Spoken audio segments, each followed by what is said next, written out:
Hey everyone, welcome back. This is part 4 of our D5 render mini series. So today we're going to be tackling this bedroom. If this is your first time here, don't worry, you can actually start with this tutorial, or if you want, you can watch the previous videos. I'll put a card up there and I'll put links below.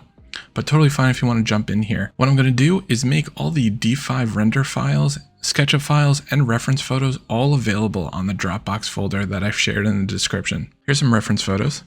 It's a small little room. It's nothing crazy, but let's see what we've got here. We've got a nice, beautiful bed here. We've got this cool little light thing that we'll make a little material for. We've got our bookshelf. We've got this vegetation out here. That's going to be pretty fun with the lighting right here. So this one's going to be pretty straightforward. Let's hop into D5 and we'll get started. All right, so this is where we left off in part 3 in our kitchen. To get to the bedroom, let's just go down. I'm using E to go down. Okay, and let's look right over here. Okay. So as you can see, this looks pretty different from our reference photo. We need light, right? Light is definitely gonna be the first thing. And we need to replace this asset. This isn't that great. That's SketchUp for you. We can actually leverage D5's library to give us a nicer bed here, and then we'll add some trees. We should be good to go. Most of the materials we've done before, so this model's already in a really good spot. First thing I always like to do, let's make a new scene right over here. And that way, if I move around, I can easily go back, double click. Let's call this bathroom. Just kidding. Let's call this bedroom. That way, if I move, you guys know, we click that and we can go right back. Next thing I want to do, I always want to make sure I'm getting some sort of light into my room. That way it doesn't look so dark and dreary, and I can actually accurately do my materials. So I'm just going to rotate this until the sun starts coming in. Okay, that's a little bit better, but not perfect. Much better. All right. I'm happy with that. That way this is slightly illuminated. I could switch to dynamic sky and tune it further if I want full control. Yeah, that's going to give us some more nice light. So let's start with the bed. So this is not great, right? This is one of the limitations of SketchUp. It's really hard to get nice high quality assets in SketchUp. So what I want to do is actually swap this out with an updated model of this scene. If you go to the Dropbox folder, you'll see I've got a part 4 that says no bed. We're going to be linking that in. So right over here in our world outliner, I'm going to right click once and I'm going to go to replace from local. Okay. And this is obviously after you've saved the file, right? You're not going to do reload because you don't have it in the same file location. It's not the same name. It differs. So reload's just going to replace in place, right? It's not going to look for a new file, but replace from local will look for a brand new fresh file and preserve all your materials. So I'm going to hit replace from local. I'm going to hit confirm. And now I'm just going to go to the part 4 folder. I'm going to hit open and that's going to load. The reload's been done. You can see now it says part 4. So this is all correct. And there's no bed here. Okay. And the reason I did that is I want to use the D5 library instead. So let's go over to assets. Let's switch over to model. I'm going to go down to furniture and then beds. So we've got a bunch of different options. I want something kind of low, but I also wanted to have a blanket at the end just to match our reference photo. Doesn't need to be 100%, but this looks pretty close. So I'm going to click this and that's going to load in. The nice thing about where I put the nightstands here is this will actually let me know if my bed is too big compared to the original image. So check this out. If I were to move this around, okay, you see how it's way over. I can just shrink this a bit. I'm going to hit V and let's scale it.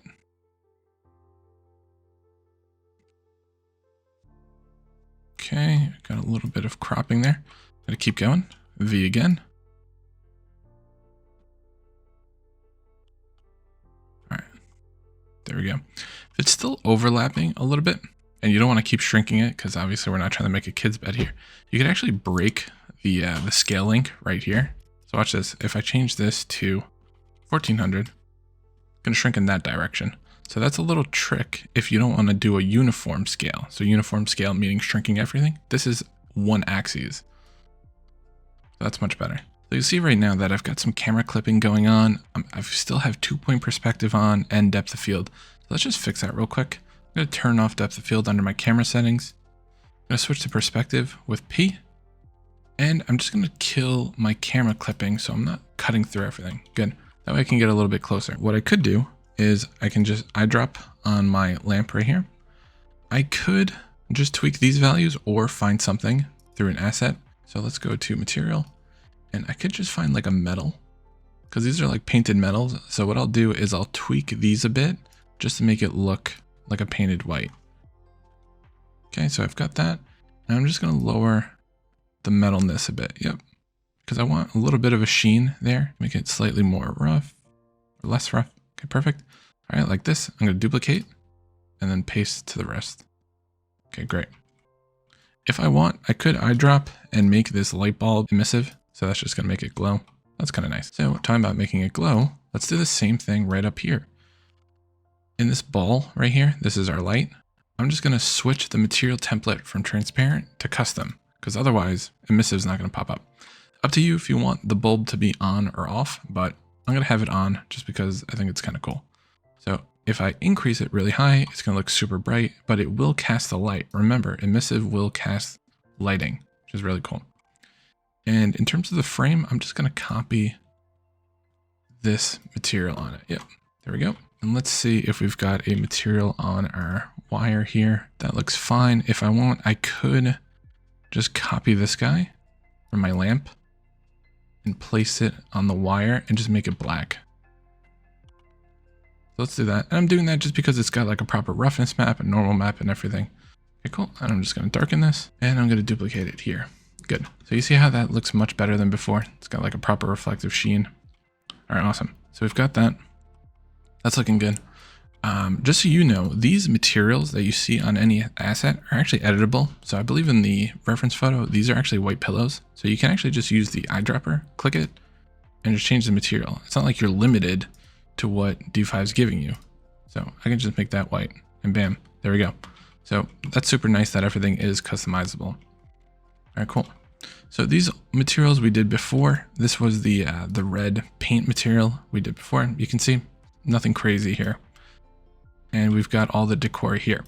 If you want, you know how we replaced the bed? If you want, you could delete all these pieces of decor in the SketchUp model and then reload it and then add it yourself in D5. Again, they have a really nice interior model or indoor model of decor and everything. So watch this. If you go under accessories, there's a whole book category. So if you want to do it that way, totally fine too. I just want to make this a little bit less reflective. I'm just gonna rough that up. All right, awesome. So now let's talk about the trees outside. I'm gonna go to my reference photo. All right, so we've got a lot of greenery here. Yeah, kind of bush looking, pointing up, almost like a tree. Cycle through these. All right, so let's do some digging. So I'm gonna fly out here and somewhere around here. Let's go to assets. Let's check under flowering shrub. See how big this is. I'm actually thinking, yeah, this might be kind of nice at the bottom. Just give it like some pops of color. I'm gonna put it here because I'll put something there. You'll see what I mean in just a moment. Yeah, I wish there was a person icon in all of these because it's kind of tough to know. Okay, this I actually like. I'm gonna place this guy, this hibiscus syriacus, right around there. Grab this guy because I'm looking for some low plants. You'll remember that it started like up high and then it kind of went low. So that's what we're trying to do here. That's way. All right, cool. So now let's switch to flowering tree. Let's see if we can get some more taller assets here. I'm going to use C and move my mouse down a bit just so it's not super tall. Okay, I'm going to click there and I'll click there. And let me exit and let me switch back to my bedroom. I'd forgotten to save my light settings before. So let me just do that. You guys know how bad I am about this. Perfect. And we know this is working well because we've got some vegetation blocking that. So let me just double click that. So that's nice and saved. And I'm also just going to change my focal length because right now it's really hard to like see anything in there. So I'm going to do around 28 for now. I'll just maximize that. Perfect. And now I'll save that. Okay. So what you always want to do when you place vegetation, always make sure it's not getting too friendly and coming into your space. So I'm going to click that and just push it out just a hair. That way it's not cutting through the glass because obviously that wouldn't be realistic, right? All right. So you see what I meant about the white bushes there? That looks really nice. So I'm going to move this guy like that. Might move him down just a little bit. I like that that guy's in the background. I could put another one there. So watch this, hold down shift and drag this way. I'm gonna rotate them. And I'm just gonna push them in the back. That way we're getting some variation. All right, cool. Let's look at the reference photo. Okay, we could go a little bit taller because they're doing this for the sake of privacy, but that's fine. Let's add a couple new assets on the flank of the window. If you want, you could reuse this, but let's mix it up. This guy looks tall. Let's use this. Watch, it's gonna be massive. Actually, that's not bad at all. So I place that. I'm going to hit V to switch, and let's scale it down. What I could do is if I click this guy, you see how I'm gonna get the little viewport here? That's a little pro tip. And if you pin it, you can actually work with this viewport here. So now I can move this guy around. That way I don't need to keep flipping between them. So I can see how my work is actually affecting it. Also affecting the light there. So this is great. This looks just about what I had in the reference photo. I'm just gonna copy another version of this and just put it out here. Again, I'm just layering it. I can do the same thing here too if I want. And I'm just gonna shrink it a bit. V to scale and then rotate. That way it's a little more organic looking. All right, awesome. And if I want, I can go full scale, also known as activating. And there we go. So that's why I added the flowers there. We've got different levels here. That looks great. All right, so now let's talk about matching the camera angle. So we've got two to work on. Right, there's this nice little macro shot. This is like our vertical portrait shot of just like the vegetation and the bed here. And then there's where we've got our landscape shot. So let's focus on this and let's pay attention to what's being cut off. We don't see the other nightstand, right? We just see the edge of the bed and we see a bunch of ceiling. We don't see the doorway here. Okay, so let's go here. I'm going to edit my camera and now I'm just going to rotate. Okay. And I'm going to go over here, go to aspect ratio. Let's make it 16:9. So now I'm horizontal, but you'll notice that my focal length is way different. I'm not seeing the ceiling. I'm not seeing enough bed. So that means this is too high. So let's drop this down to 22. And there we go. So we've got ceiling, we've got the edge of bed. I could probably take a step back with a camera. So I'm just going to go back a little bit and look at that. We've got a wall in the way. Let's increase the camera clipping plane. And now this is a good spot. Let me update this. And I think I might be a little too high. So let me drop the camera. And now that I see this lamp here, and that wasn't there in the photo, let's try 24. Okay, I'm gonna go a little high up. I'll do a little push forward. So I'll do 23. Somewhere around here, I've got ceiling, I've got bed. That's good. Let's update this.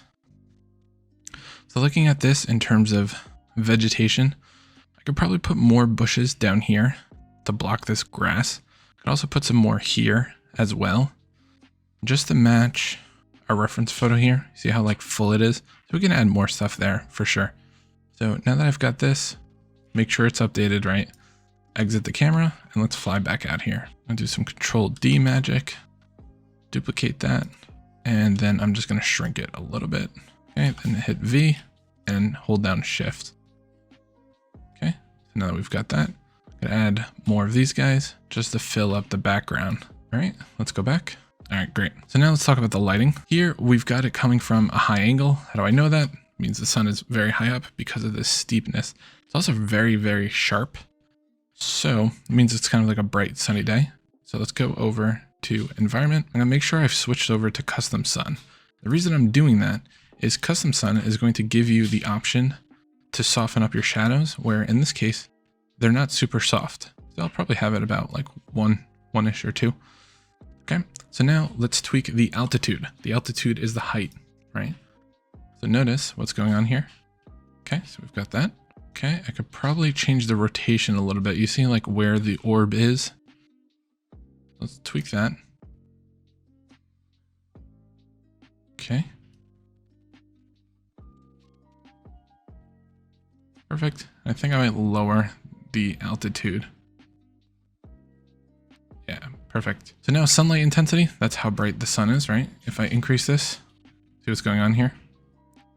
Kind of like that glow here. And then the overall room seems a little dark. So what I can do is go over to effect and under exposure, just change this. Let's go 0.25.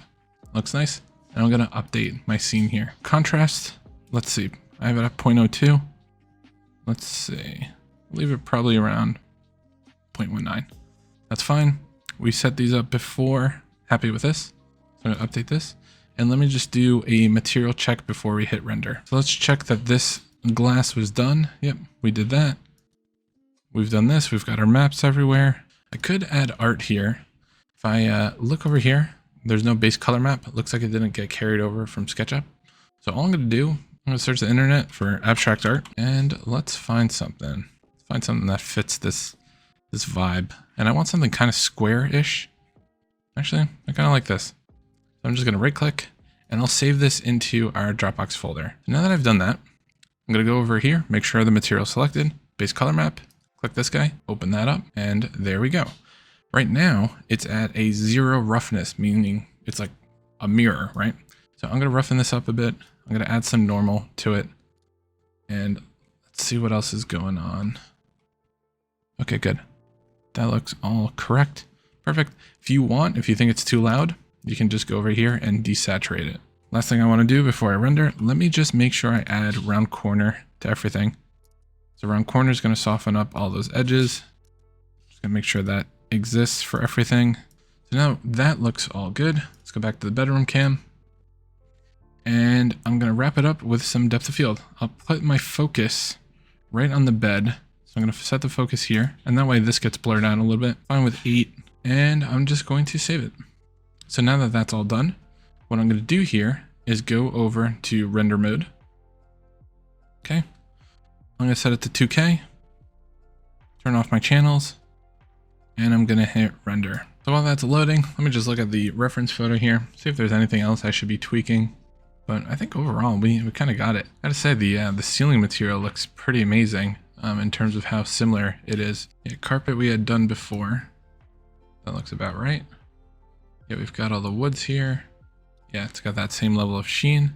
Our wood's probably a little too reflective, but I kind of like the reflectiveness. I don't know, when everything's kind of flat, it doesn't look too great to me. But yeah, this is looking good. We're getting similar reflections here, so that's kind of cool. So while that's going, let's talk about the other angle. You see how different the light here is? It's not as high as it was, right? It's probably later in the day when this was taken. So we can do that as well. And we can also turn off the emissiveness if we want. But this focal length wise, this is going to be much higher than our 23 over here. It's probably going to be maybe like a 50 or so. So we could do that right after this. All right, cool. So we've got the blur going on here. Sun is probably a bit too bright. And yeah, I guess this is a little too rough. So we can lower that. Looks like we've got some guys peeking through here. So we can fix that. That's no issue.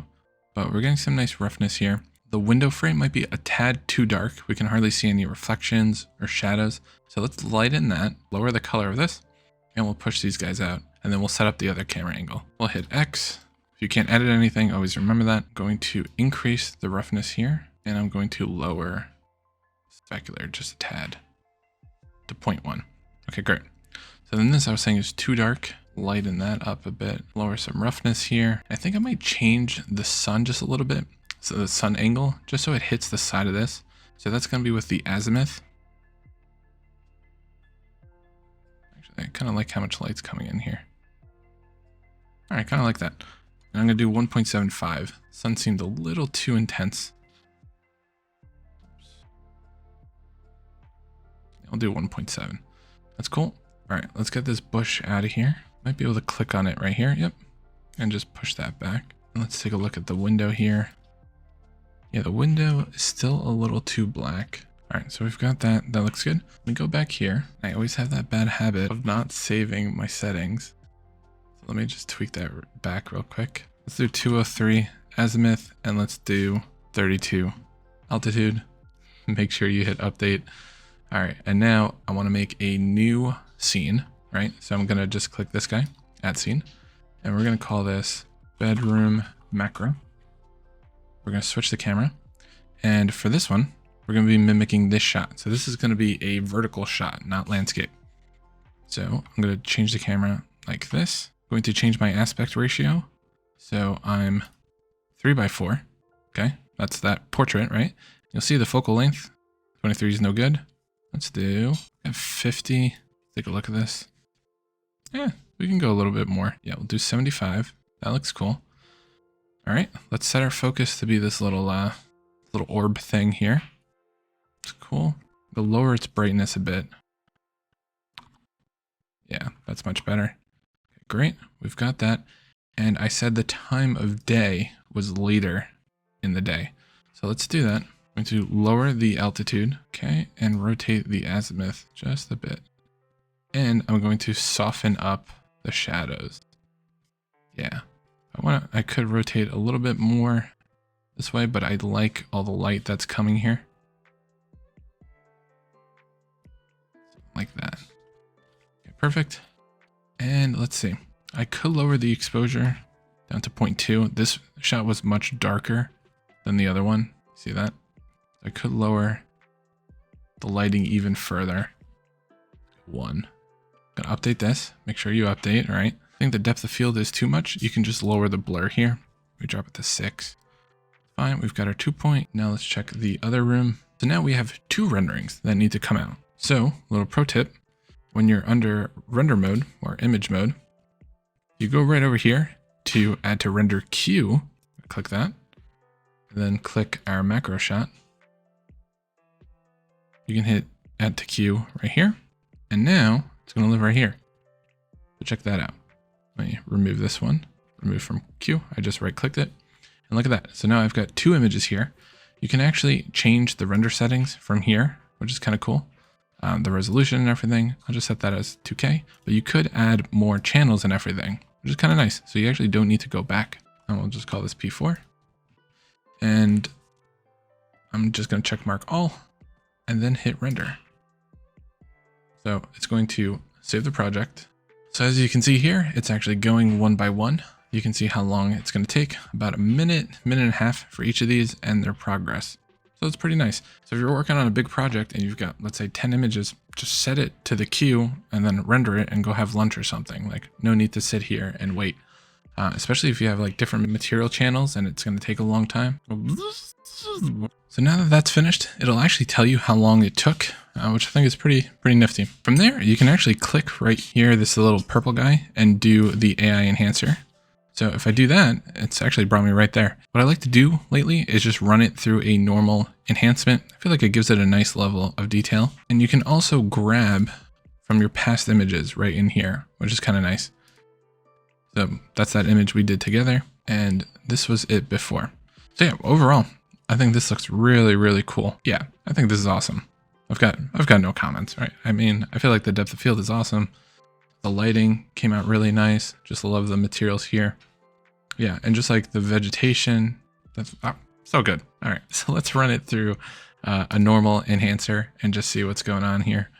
But yeah, I think right out of the gate, I was pretty happy with that. That's kind of the fun thing about like real-time rendering engines, you know, maybe not just D5, but like building the scene and then just being able to get like a free rendering because you've done the scene already is really awesome. Because we built up that room, right? We did our landscape shot and then we just went in there. We spent like, what, 2 minutes to do the macro shot and we were done.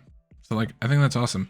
You know, I know a lot of people love like V-Ray and Corona for like the visuals and everything, which I think is fantastic, but I think the beauty of the real-time rendering engine is like, you don't need to worry about, oh, is this project going to be 2 angles or 10 angles? Like, sure, there's a little bit of work to set up the camera and everything, but it's the scene you should be concerned about. So just something to think about if you're, you know, doing this professionally and you're charging clients for projects. I'd actually do it like on a project basis or a room basis rather than a view basis.